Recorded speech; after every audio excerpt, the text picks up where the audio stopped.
안녕하세요, 소장님. 네, 안녕하세요. 뒤에 특이한 감이 생겼어요. 네. 감 전시해놓은 거 저거 뭐예요? 저 우리 그 학부모님께서 보내주신 건데요.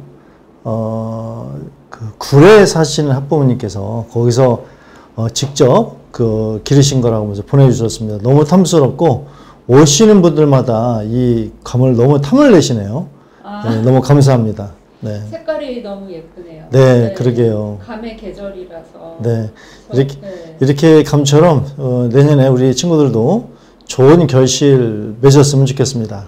네. 저거 다 익으면 여기서 드시는 건가요? 먹어야죠. 예, 감사히 먹어야죠. 네. 제가 오늘 좀 궁금한 게 있어서 영상을 촬영하게 됐는데 네.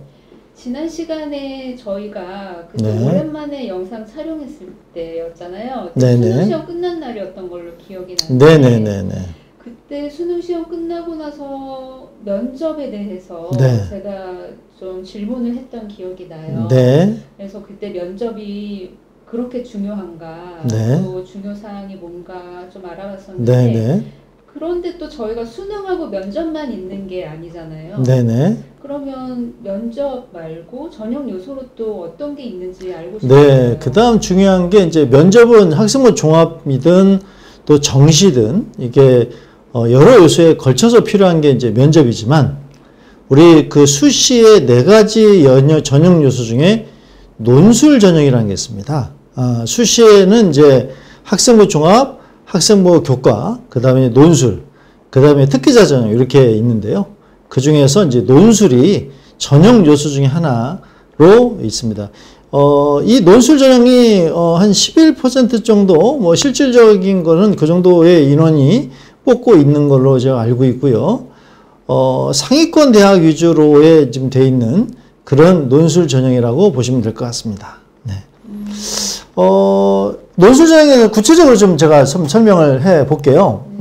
논술 전형은 실은 이제 인문 논술이 있고 또 크게 수리 논술, 이게 문과의 인문 논술, 이과의 수리 논술 이렇게 이제 2가지의 논술이 있습니다.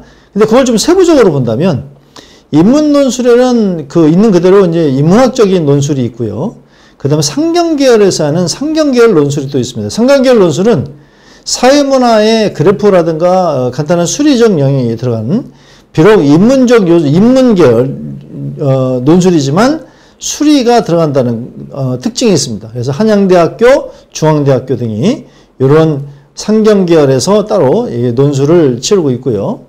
그 다음에 이제 이과에서는 수리 논술이라는 게 있습니다. 수학을 통해서 그 논술을 써 내려가는 수리 논술이 있고요. 그 다음에 이렇게 이제 크게 이제 인문 논술, 상경계열, 수리 논술도 있지만 논술의 형태에 따라서 이제 약수령 논술이라는 게 있어요. 중위권 대학, 뭐 국민대가 이제 원래 시작을 해서 상명대, 뭐 가천대 유명하죠. 신한대 뭐 이런 중위권 대학들, 수도권 대학들을 중심으로 이 약수령 논술이라는 게 있습니다. 이 약수령 논술은 이제 한마디로 이제 일반 논술보다 좀 세미하게 국어하고 수학을 같이 보는 이런 특징을 갖고 있습니다. 그래서 이렇게 논술 전형들이 좀 구분이 되어 있다. 그래서 지금 현재 이 논술이 계속 진행이 되고 있고요. 제가 이제 논술 전형을 좀 마침 물어보셔서 말씀드리기 좀 아주 시기 적절한 것 같은데 오늘 실은 가천대학교 약수령 논술을 봤어요. 근데 이제 역시 우리 친구들이 준비했던 친구 잘 봤던데 저번 주를 필두로 해서 수능 끝나자마자 첫 주부터 해서 다음 주에 이제 중앙대학교하고 그다음에 아주대, 그다음에 인하대까지 논술, 특히 뭐 의대 논술까지 지금 이렇게 남아 있는 상태입니다. 네. 그러면 논술은 어떤 학생들이 준비를 하는 거예요? 네, 좋은 질문이신데요. 그 논술은요, 수능을 보장을 못해서 쓰는 게 이제 논술이에요. 이게 2가지 케이스가 크게 있습니다. 뭐냐면, 우리가 이제 학생부 종합 전형은 내신이 예를 들어서 뭐 2점대다, 1점대다, 아니면은 2점대도 한양대학교 정도 예를 들어서 한양대 성균관대 들어가기 힘듭니다. 하지만 내신이 2점대인 친구들은 논술 전형으로서 들어갈 수 있는 기회를 또 잡는 거거든요. 그러니까 한마디로 학생부 종합이나 교과는 힘들지만 수리적 영역이 좀 뛰어나서 또는 인문적 영역이 뛰어나서 나는 논술을 보겠다. 그래서 이제 논술 전형으로 지원하는 친구들은 학생부 종합이나 교과로 들어가지 못하는 친구들이 대부분 쓰고 있고요. 첫 번째. 두 번째는 재수생이나 삼수생들이 학생부 종합 전형에 대한 불리함이 있으니까 논술 전형으로 지원을 합니다. 그래서 논술을 크게 이제 이런 식으로 등급이 부족한 친구들이 쓰는 측면도 하나 있고요. 또 하나는요. 등급이 되는 친구들도 보험용으로 씁니다. 그러니까 수능이 끝나면 수능을 혹시나 잘못 봤을 때 수능 끝나고 논술을 보게 되거든요. 일정상. 그러니까 수능을 못 보면 논술을 보러 가서 내가 잘 보겠다. 근데 수능을 잘 보면 논술을 보러 안 가도 자동으로 수능 점수를 갈 수 있으니까. 그래서 일종의 수리 논술을 보험용으로 쓰는 케이스가 많이 있어요. 예, 근데 저는 이 논술이라는 것이 우리 친구들에게 어떤 재수생이든 삼수생이든 또 다른 친구들에게 어떤 이 패자부활전 같은 역할을 해주지 않나 싶어서 상당히 좋은 제도 중에 하나다라고 볼 수 있습니다. 또한 그렇다고 해서 그것만 볼 것이 아니라 이 논술 전형은 학생부 종합 전형에 반해서 대부분이 수능 최저가 있습니다. 그래서 그만큼 논술만 잘 쓰면 되는 것이 아니라 논술도 잘 봐야 되지만 학생부도 들어가고 또 하나는 이 학생부 내신도 들어가고 그다음에 수능 최저도 들어간다는 거. 그래서 전형 요소로서 상당히 많은 요소를 들어가기 때문에 마냥 논술이 쉽다고만은 볼 수 없습니다. 네.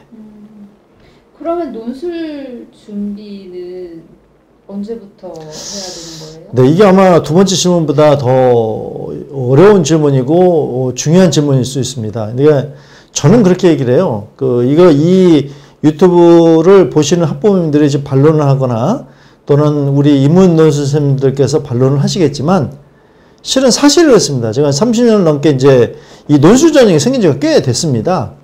옛날에 본고사식이 없어지고 94년도에 수능을 2번 보던 세대부터 시작을 해서 논술 전형이 다시 시작이 됐습니다. 그러니까 결국은 논술은 본고사예요. 예전에. 자, 근데 그만큼 어렵다는 거죠. 자, 근데 이제 문제가 하나 있습니다. 인문 논술의 경우 이게 수리 논술과 인문 논술이 약간 성격이 다릅니다. 준비하는 틀도 다르고요.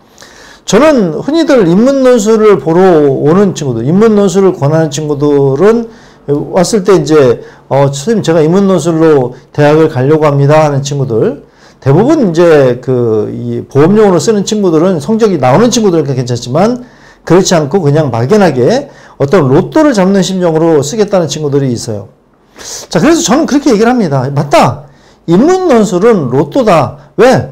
학원을 많이 다닌다고 해서 합격하는 게 아니고 학원을 안 다니고 수능 끝나고 며칠 다니는데도 합격을 하더라. 저 이렇게 얘기를 하거든요. 자, 근데요. 여기에 숨어있는 비밀이 있어요. 배경지식이 굉장히 많아야 돼요. 지금 무슨냐면 어렸을 때부터 탄탄하게 독서량이라든가 이런 배경지식이 쌓여있는 애들은 준비를 짧게 해도 합격을 하더라고요.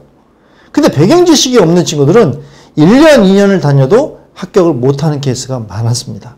왜냐면 최근에 공부를 한다. 만약에 1년을 공부한다. 보통 논술을 언제 준비하냐면 고3 때 올라가면서 즉 고2 때부터 준비하는 것이 대부분입니다. 물론 어렸을 때 논술을 잠깐 하긴 하지만 그거랑은 또 별개거든요. 입시 논술이랑. 근데 그때부터 한다 하더라도 수능 준비해야죠. 왜냐면 수능 최저가 있으니까 수능 준비해야 되죠. 3학년 내신 준비해야 되죠. 그만큼 배경 지식을 쌓을 수 있는 시간적인 여유가 나오지 않습니다. 그래서 3학년 때 내가 성적이 안 나오니까 인문 논술을 갈게요라는 것은 이미 배경 지식을 쌓을 수 있는 시간적으로 부족하니 차라리 안 된다라고 얘기를 하는 겁니다. 즉 네가 배경 지식이 있다면 네가 수능 끝나고도 얼마든지 논술로 인문 논술을 할 수 있다. 그래서 저는 로또라는 얘기를 많이 써요. 실제로 인문 논술 준비하시는 분들도 겉으로는 자기네들 학생들이 끌고 가니까 그렇지만 왜냐면 인문 논술 학원에서도 매달 또는 이렇게 시험을 봅니다. 그래서 얘가 된다 안 된다를 평가를 많이 하는데요. 실은 인문 논술 자체가 평가 기준이 애매모호한 측면도 있지만 실제로는 잘 쓰는 친구들은 그런 배경 지식이 탄탄하더라라는 거죠. 예, 그래서 인문 논술은 그런 로또의 성향이 있으니까 지금 단기간에 준비한다고 보시면 안 되고 꾸준하게 준비해라. 자, 반면에 수리 논술은요. 최근에 수리 논술은 상당히 좀 쉬워지고 있는 경향이 있습니다. 왜냐하면 선행학습 영향평가 때문에 선행적으로 깊이 있게 우리가 학교에서 문제를 출제하지 못하다 보니까 이 수리 논술은 문제가 난이도가 상당히 쉬워진 게 사실이고요. 한양대학교 같은 경우도 상당히 좀 어려웠지만 많이 쉬워졌고, 성균관대학교 같은 경우는 수완수토만 내다 보니까 상대적으로 쉽다는 것이 학생들의 공통적인 의견입니다. 그만큼 어려우면 어려운 만큼 커트라인 점수가 떨어지는 거고요. 쉬우면 쉬운 만큼 완벽하게 써놔서 일부 조금이라도 틀리면 감점을 받고 그만큼 극간 차이가 작아서 합격 점수가 그만큼 높아지겠죠.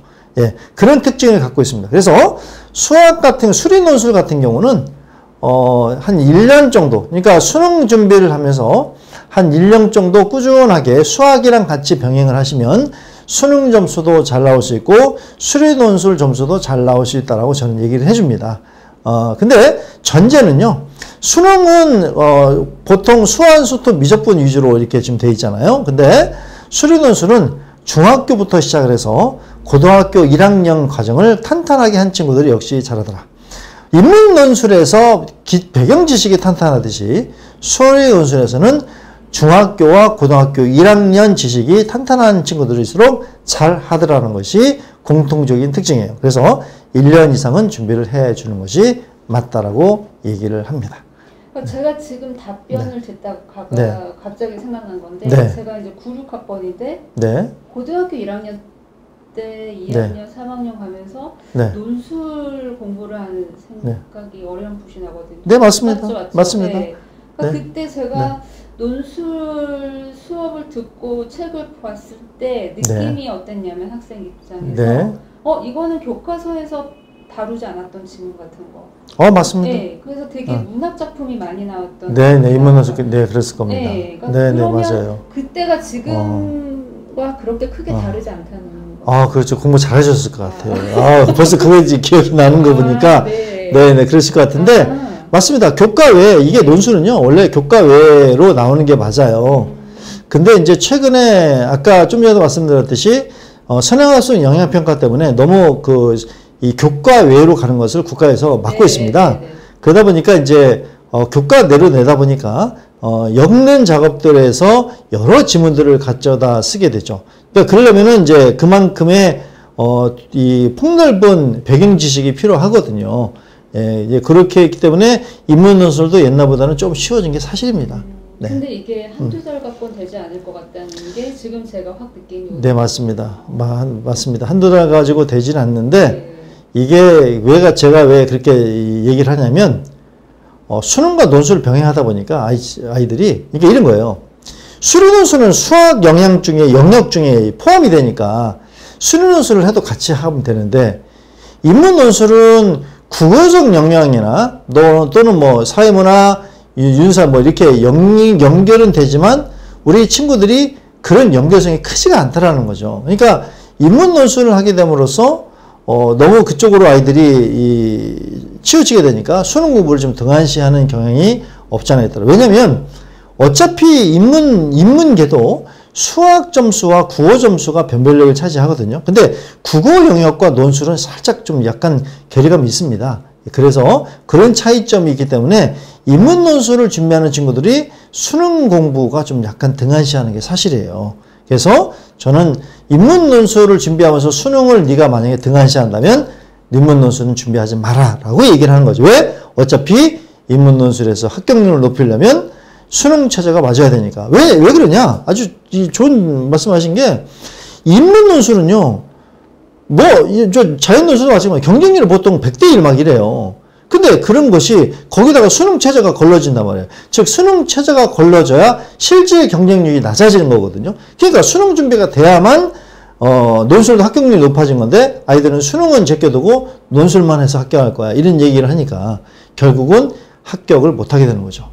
이런 입시 구조를 좀 알으면 준비하기가 좀 쉬운데 그런 거 없이 막연하게 기대를 하는 친구들이 많다 보니까 그 아이들이 막연한 기대를 하게 되면 부모님도 똑같이 따라서 어떻게 될까? 라는 기대를 하게 된다는 거죠.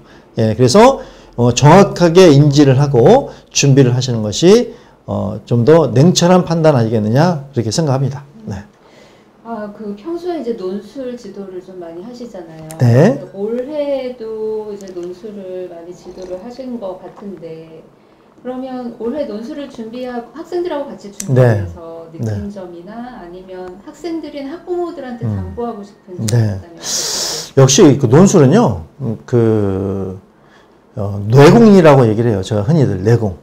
그러니까 모든 것은 이제 이게 수학을 얘기한다면은 개념이 필요하면 그 개념을 활용하는 경험치가 필요하잖아요. 그러니까 경험치가 좀 필요하다. 아까도 제가 말씀드렸지만, 최근 수리논술 문제들이 좀 쉬워졌거든요. 근데 수리논술, 제가 이제 수리논술만 강의하니까, 인문논술은 또 다른 쌤이, 저희 다른 선생님들 하시고, 제가 실질적으로는 수리논술만 하니까 수리논술만 좀 잠깐 말씀드리면, 수리논술을 이렇게 풀어보니까 내용은 쉽더래요. 근데 시간 안에 못 푸는 거예요. 왜냐면 아까 제가 말씀드렸듯이 문제는 쉬워졌지만 100분 또는 90분 안에 문제를 다 풀어야 되는데 그 시간 안에 못 푸는 거죠. 예. 왜냐면, 큰 문제 2개에 새끼 문제 3문제 나와서 6문제를 푸는데 실질적으로 그런 문제들이 6문제를 푸는데 그럼 하나에 10분, 15분 정도를 잡아야 되는데 그 정도로 해결할 수 있는 시간이 안 나오는 겁니다. 자, 그러면 이걸 우리가 이제 흔히들 타임 어택이라고 얘기를 하거든요. 자, 수능에서만 타임 어택이 필요한 게 아니라 논술에도 타임 어택이 필요한데 이 타임 어택은 실제로는 아까 말씀드렸듯이 경험치가 충분히 있어야 됩니다. 많은 연습량이 필요하거든요. 아이들이 보고 나서 다 그래요. 선생님, 제가 내용은 다 알았는데 시간 안에 다 못 풀었어요. 라는 얘기를 공통으로 합니다. 예전엔 그렇지 않았어요. 선생님, 제가 몰라서 못 풀었어요가 공통적이었다면 지금은 시간 없어서 못 풀었어요. 나중에 보니까 풀 수 있었던 것 같아요. 이게 이제 최근 트렌드입니다. 예, 그래서 많은 연습을 좀 하셔라. 예, 당부를 드리고요. 왜냐면 최근에 제가 이제 컨설팅도 하면서 논술도 하면서 수련 논술을 하면서 이렇게 보면 우리 친구들이 학원을 다니면서 듣기 위주로 합니다. 그만큼 쓰는 시간이 없었던 거죠. 근데 우리 학생들도 그렇고 학부모님들도 그렇고 특히나 이 수능 끝나고 오셔서 그동안에 준비 안 하다가 수능 끝나고 오셔서 준비하시는 어머님들 뭐라고 하시냐면 아유 안 가르쳐주고 문제만 풀리세요 이렇게 얘기를 하신단 말이에요. 자, 지금 논술은 쓰는 겁니다. 그냥 찍기로 1, 2, 3, 4, 5 맞추는 것도 아니고요. 내용을 모르면 내용을 해야 되겠죠. 하지만 쓰는 역량이 그만큼 중요하다. 왜? 그동안 수능 공부하면서 수학은 공부했기 때문에 그만큼 쓰는 역량이 부족하다는 겁니다. 이제까지 제가 4등급 가지고도 의대를 합격시키고 했던 친구들 실제로 논술 준비 안 했는데도 수능 끝나고 나서 아주대, 인하대 2주 동안 공부해서 의대를 본 친구들, 합격 친구들 많습니다. 그 친구들은요 2주 동안 진짜 열심히 합니다. 근데 수능 끝났다고 놀면서 하루에 일반 학원처럼 생판 놀다가 하루에 와서 3시간 공부해놓고 논술 들었다고 합격하길 바란다? 이건 차라리요 도둑문신보에 차라리 그냥 책 싸들고 가서 학교 앞에서 그냥 고사 지내는 게 낫다고 생각합니다. 예, 그런 도둑문신보 갖지 마시고요. 이건 뭐 부모님들도 똑같은 성향을 보이세요. 모르니까 그만큼. 네, 그래서 반드시 꾸준한 노력이 필요하다는 거 다시 한번 강조를 드립니다. 네, 오늘 말씀 잘 들었습니다. 제가 너무 열받아가지고, 네. 네, 하도 매년 겪는 일이라서요, 진짜 그런 학부모님들 너무 많으세요. 아이들도 그렇고요. 예, 차라리, 올해는 좀 그랬는데, 작년에 그런 학부모님들, 상당히 좀 많이 있었습니다. 예, 그래서 안타깝게 생각을 하고요. 아무쪼록 올해 좋은 결과 있기를 바라겠습니다. 네, 오늘 감사합니다. 네, 고맙습니다. 네.